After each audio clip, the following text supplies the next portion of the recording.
Hi പ്രിയമുള്ള സുഹൃത്തുക്കളെ, നിർഭയ നഗരം എന്നറിയപ്പെടുന്ന നഗരമാണ് മക്ക. മക്കയെ മൊത്തത്തില് നിർഭയത്വമായിട്ടുള്ള ഭവനം,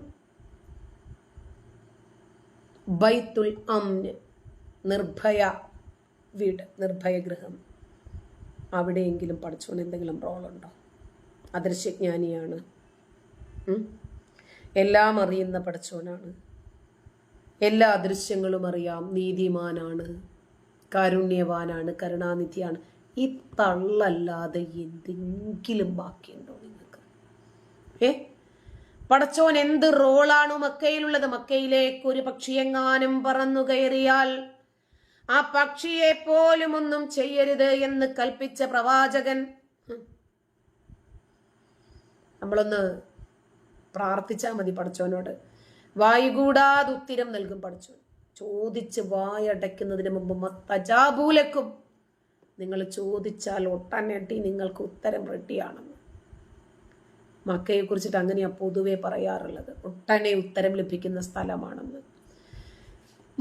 അഖില ലോക മുസ്ലിങ്ങളും രണ്ട് ഹറമുകളെ പറ്റിയും എപ്പോഴും പറയാറുള്ളത്, മക്കയിൽ പോയി ഹജ്ജും ഉംറയും തവാഫും ഒക്കെ ചെയ്തു കഴിഞ്ഞാൽ നമ്മൾ എന്താണോ ഉദ്ദേശിക്കുന്നത് അതൊക്കെ നടക്കുമെന്നും, ഇന്ന് ജനിച്ച കുട്ടിയെ പോലെ ഇന്നലെ വരെയുള്ള മുഴുവൻ പാപങ്ങളും അള്ളാഹു പുറത്തു നൽകുമെന്നുമൊക്കെയാണ് പൊതുവേ തള്ളിമറിക്കാറുള്ളത്.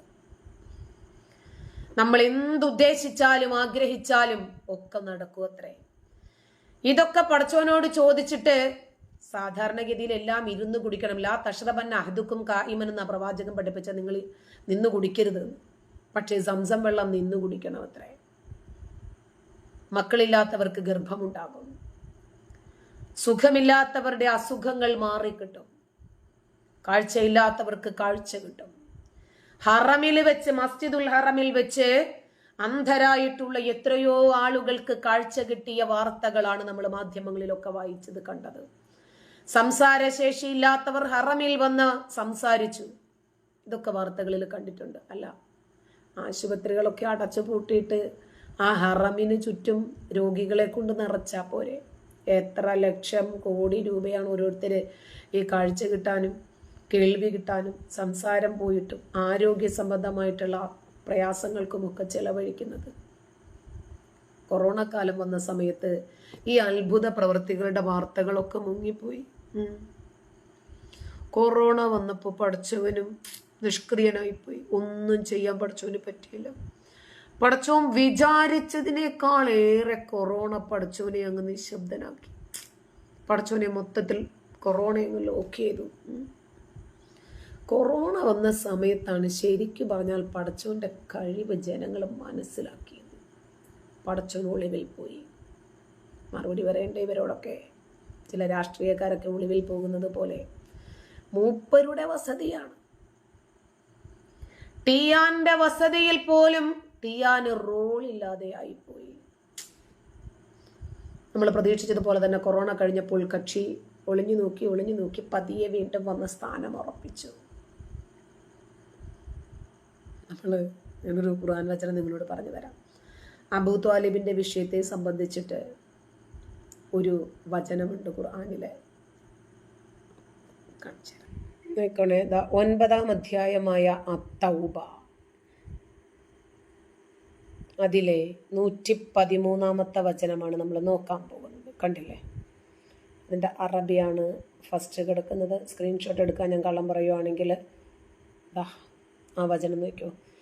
ബഹുദൈവ വിശ്വാസികൾ ജ്വലിക്കുന്ന നരകാഗ്നിയുടെ അവകാശികളാണെന്ന് തങ്ങൾക്ക് വ്യക്തമായി കഴിഞ്ഞതിന് ശേഷം അവർക്കു വേണ്ടി പാപമോചനം തേടുവാൻ അവർ അടുത്ത ബന്ധമുള്ളവരായാൽ പോലും പ്രവാചകനും സത്യവിശ്വാസികൾക്കും പാടുള്ളതല്ല. എല്ലാം തിരിഞ്ഞോ? അതായത് പടച്ചോന്റെ ഈ ഒളിച്ചുകളി പടപ്പുകൾ ഇന്നു മാത്രമല്ല, ആ കാലഘട്ടത്തിലും തിരിച്ചറിഞ്ഞിട്ടുണ്ട് എന്ന്. പല സന്ദർഭങ്ങളിലും പടച്ചോൻ സഹായിക്കും എന്ന് പ്രതീക്ഷിക്കുന്ന സന്ദർഭത്തിലൊക്കെ കക്ഷികാലു വരും. അങ്ങനെ വന്നപ്പോ ഒരുപാട് ആളുകൾക്ക് വിശ്വാസം വന്നു പോയി. കൊച്ചു കള്ളൻ പടച്ചവനെ മുൻനിർത്തി എല്ലാം കളിക്കുകയായിരുന്നല്ലേ. അങ്ങനെ ആളുകൾക്ക് മനസ്സിലായപ്പോൾ അവർക്ക് ഈ നബിയിലും അള്ളാഹുവിലും ഒക്കെയുള്ള വിശ്വാസം അങ്ങ് പോയി. കൊറോണ കാലം വന്നപ്പോൾ സകലമാന വിശ്വാസികളും പടച്ചവനെ വിട്ടില്ലേ, അതുപോലെ ആ കാലഘട്ടത്തിലുള്ള ആളുകളും അങ്ങ് വിട്ടു വിശ്വാസം. അങ്ങനെ ഇരിക്കുമ്പോഴാണ് അവര് ബഹുദൈവ വിശ്വാസത്തിന്റെ പിന്നാലെ, അവരല്ലെങ്കിൽ ബഹുദൈവ വിശ്വാസികളായിരുന്നു, ഏകദൈവത്തില് ഒരുപാട് സംശയങ്ങൾ ചോദിച്ചു നിന്നതായിരുന്നു. അപ്പൊ ഇനിയും എന്നെ അല്ലാതെ ആരെയെങ്കിലും ആരാധിക്കാൻ നിങ്ങൾക്ക് പ്ലാൻ ഉണ്ടെങ്കിൽ ഞാൻ ജ്വലിക്കുന്ന അഗ്നിയാണ് ഞാൻ നിങ്ങൾക്ക് കാത്തുവച്ചിരിക്കുന്നത്. പീഡിപ്പിച്ചിട്ട് അവരുടെ ആരാധനകൾ പിടിച്ചു വാങ്ങിക്കുവാണ്. മര്യാദയ്ക്ക് പറഞ്ഞിട്ട് ആരും വിശ്വസിക്കുന്നില്ല, പിന്നെ പഠിച്ചവൻ എന്താ ചെയ്യുക? അപ്പൊ ജ്വലിക്കുന്ന നരകാഗ്നിയുടെ അവകാശികളാണെന്ന് തങ്ങൾക്ക് വ്യക്തമായി കഴിഞ്ഞതിന് ശേഷം ഇനി നോക്കിക്കോ, അതായത് ഒരാള് അള്ളാഹുവിനെ അല്ല ആരാധിക്കുന്നത്, ബഹുദൈവ വിശ്വാസിയാണ്, പ്രതിമകളെ രൂപങ്ങളെയൊക്കെ വിളിച്ചാണ് ആരാധിക്കുന്നത്. ഇനി അവരുടെ മക്കള് അവർ ഇസ്ലാമിലേക്കൊക്കെ വന്നു കഴിഞ്ഞപ്പോൾ അവരൊന്ന് തിരിഞ്ഞു നോക്കിയപ്പോൾ അയ്യോ നമ്മുടെ മാതാപിതാക്കളൊക്കെ ഇങ്ങനെ വിഗ്രഹങ്ങളെ ആരാധിക്കുന്നുണ്ട്, എന്താ ഇപ്പം ചെയ്യുക? അപ്പം നമുക്ക് അള്ളാഹു പറഞ്ഞു തരാണ്, അതെ നിങ്ങളുടെ മാതാപിതാക്കളില്ലേ എന്നെ മാത്രമല്ലല്ലോ ആരാധിക്കുന്നത്, എന്നെ മാത്രം ആരാധിക്കുന്നുണ്ടോ? ഇല്ല പഠിച്ചോനെ. എന്നാ പിന്നെ ഒരു കാര്യം ചെയ്യും, അവർക്കൊക്കെ നരകമാണ്, ഞാൻ ജ്വലിക്കുന്ന നരകം. ശരി, അപ്പോൾ അവർക്ക് വേണ്ടിയിട്ട് നിങ്ങൾ പ്രാർത്ഥിക്കരുത് കേട്ടോ എന്ന്. ആ കാലഘട്ടത്തിലെ ജനങ്ങൾക്ക് അത്ര തന്നെ ബുദ്ധിയേ ഉള്ളൂ, ആ കാലഘട്ടത്തിനനുസൃതമായിട്ടുള്ളത്. അപ്പൊ അവർക്കു വേണ്ടി നിങ്ങൾ പ്രാർത്ഥിക്കുക പോലും ചെയ്യരുത് എന്ന്. അവർ അടുത്ത ബന്ധമുള്ളവരായാൽ പോലും. എന്തിനാ ഇതിവിടെ പറഞ്ഞത് എന്നറിയാമോ? ഈ ഒരു കഴിവുമില്ലാത്ത തള്ളി മാത്രം മറിച്ച് ശീലമുള്ള ഈ പടച്ചോനെ ആരെങ്കിലും അവിശ്വസിക്കുകയോ ഈ പടച്ചവന്റെ കഴിവുകേടിനെ ചോദ്യം ചെയ്യുകയോ ചെയ്താൽ അവരുടെ മക്കൾ ഇവർക്ക് വേണ്ടി പ്രാർത്ഥന പോലും അർപ്പിക്കാൻ പാടില്ല. എന്നിട്ട് അവസാനം പറഞ്ഞൊരു വാക്കുണ്ട്, പ്രവാചകനും സത്യവിശ്വാസികളും അത് ചെയ്യരുത് എന്ന്. നബിയുടെ മാതാപിതാക്കൾ കാഫിറുകളല്ലേ? ആമിനയും അബ്ദുള്ളയും അള്ളാഹുവിനെ വിശ്വസിക്കുന്നവരായിരുന്നോ? അല്ല.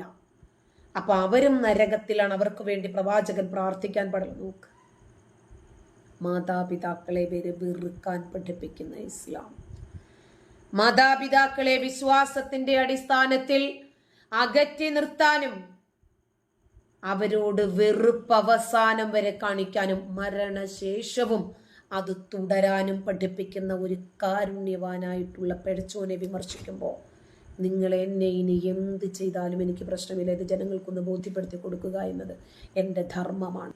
അള്ളാഹുവിനെ ആരെങ്കിലും അവിശ്വസിച്ചാൽ, ഇപ്പൊ കൊറോണ കാലത്ത് ഞാൻ പറഞ്ഞില്ലേ മക്കയിൽ നിന്ന് പടച്ചോൻ പോയെന്ന് വിശ്വാസികൾക്കറിയാം. പക്ഷെ ഇങ്ങനെ പറഞ്ഞ് പേടിപ്പിച്ച് കഴിഞ്ഞാൽ ചിന്തക്കല്ലേ ഇവർ ഈ ലോക്കിടുന്നത്. ഇനിയും അബൂത്വാലിബിന്റെ വിഷയത്തിലാണ് നബി മുഹമ്മദ് നബി ചില കാര്യങ്ങൾ വിഴുങ്ങിക്കൊണ്ടിരിക്കുവാണ്. നോക്ക്, മുഹമ്മദ് നബി എന്താ ചെയ്തത് എന്നറിയോ? അബൂത്വാലിബിന് മരണത്തിന്റെ സമയമായി, മരണാസന്നനായി. ആ സമയത്ത് നബി അദ്ദേഹത്തിന്റെ അടുത്ത് ചെന്നിട്ട് പറഞ്ഞു, അബ്ദുല്ലാഹിബിൻ അബി ഉമയ്യയും അബൂജഹലും അടുത്തുണ്ടായിരുന്നു എന്നാണ് ആ ഹദീസിനകത്തുള്ളത്. അദ്ദേഹത്തോട് പറഞ്ഞു, പിതൃവ്യ, താങ്കൾ ലാ ഇലാഹ ഇല്ലല്ലാ എന്ന് പറയുക, അതുമൂലം താങ്കൾക്ക് വേണ്ടി അള്ളാഹുവിങ്കൽ ഞാൻ തെളിവെടുത്ത് സംസാരിക്കാം. രണ്ടുപേരുണ്ടല്ലോ കൂടെ, അബൂ ഉമയ്യയും അബൂജഹലും. അവര് പറഞ്ഞു, അബ്ദുൽ മുത്തലിബിന്റെ മതത്തിൽ നിന്നും താങ്കൾ മാറിക്കളയുകയാണോ? നബി അദ്ദേഹത്തോട് വീണ്ടും അതേ കാര്യം തന്നെ പറയുന്നു, ലാ ഇലാഹ ഇല്ലല്ലാ പറയും. അപ്പൊ അവര് രണ്ടുപേരും അത് തന്നെ മരണാസന്നനായി മനുഷ്യനോട് ചോദിച്ചു, അബൂ ത്വാലിബേ, ഒരിക്കലും താങ്കൾ അബ്ദുൽ മുത്തലിബിന്റെ മതത്തിൽ നിന്നും മാറിക്കളയരുത് എന്ന് പറഞ്ഞു. അവസാനം അദ്ദേഹം അബൂ ത്വാലിബ് പറഞ്ഞു, ഞാൻ അബ്ദുൽ മുത്തലിബിന്റെ മാർഗത്തിലാണ്. ഇനി ജമാഅത്തെ ഇസ്ലാമിയുടെ തഹ്ഫീമുൽ ഖുർആനിലൂടെ നോക്കിയാൽ നമ്മുടെ ബന്ധുവാണ് എന്ന കാരണത്താൽ മാത്രമാണ് അയാൾക്ക് മാപ്പ് നൽകപ്പെടണമെന്ന് നാം ആഗ്രഹിക്കുന്നതെങ്കിൽ അതിൻ്റെ അർത്ഥം നമ്മുടെ പക്കൽ ദൈവത്തോടുള്ള കൂറിൻ്റെ താല്പര്യങ്ങളെക്കാൾ കുടുംബ ബന്ധത്തിനാണ് കൂടുതൽ വിലപ്പെട്ടത് എന്നാണ്. പടച്ചോനോടും പടച്ചോന്റെ ദീനിനോടും നമുക്കുള്ള സ്നേഹം നിഷ്കളങ്കമല്ലെന്നും ദൈവധിക്കാരികളോട് നമുക്കുള്ള ബന്ധുത്വം അതേ സ്വഭാവത്തിൽ ദൈവവും അംഗീകരിച്ചു കൊള്ളണമെന്നുമാണ്. നമ്മുടെ ബന്ധുവിന് എന്തായാലും മാപ്പ് ലഭിക്കണം എന്ന് നമ്മൾ ആഗ്രഹിക്കുന്നു. അതേ കുറ്റം ചെയ്യുന്ന മറ്റാളുകൾ നരകത്തിൽ എറിയപ്പെടുന്നുവെങ്കിലാവട്ടെ, ഈ മനോഭാവം തികച്ചും തെറ്റാണ്. ആത്മാർത്ഥതയ്ക്കും കൂറിനും സത്യവിശ്വാസത്തിനും വിരുദ്ധവുമാണ്. ദൈവത്തോടും ദൈവീക ദീനിനോടും നമുക്കുള്ള സ്നേഹം നിഷ്കളങ്കമായിരിക്കണമെന്നും ദൈവത്തിന്റെ മിത്രം നമ്മുടെ മിത്രം, ദൈവത്തിന്റെ ശത്രു നമ്മുടെ ശത്രു, ഇതാണ് ഈമാനിന്റെ താല്പര്യം എന്നാണ് ആ പുസ്തകത്തിനകത്ത് പറയുന്നത്. എങ്ങനെയുണ്ട്? അതായത് നമ്മുടെ ബന്ധുവായതിന്റെ പേരിൽ മാത്രം നിങ്ങൾ ഇലാഹ ഇല്ലല്ലാഹ് ഇങ്ങനൊന്ന് പറ എന്ന് പറഞ്ഞിട്ട് അവരെ നമ്മളിങ്ങനെ പ്രേരിപ്പിക്കുമ്പോൾ അവര് പറഞ്ഞോട്ടെ, മറ്റുള്ളവരൊക്കെ നരകത്തിലേക്ക് പോയിക്കോട്ടെ എന്നോ. ഇത് എന്ത് മതമാണിത്? ഇത് എന്തൊരു പുസ്തകമാണിത്? ഇതിനകത്ത് എന്ത് മാനവികതയാണ് നിങ്ങൾ തള്ളി മറിക്കുന്നത്? നന്ദി.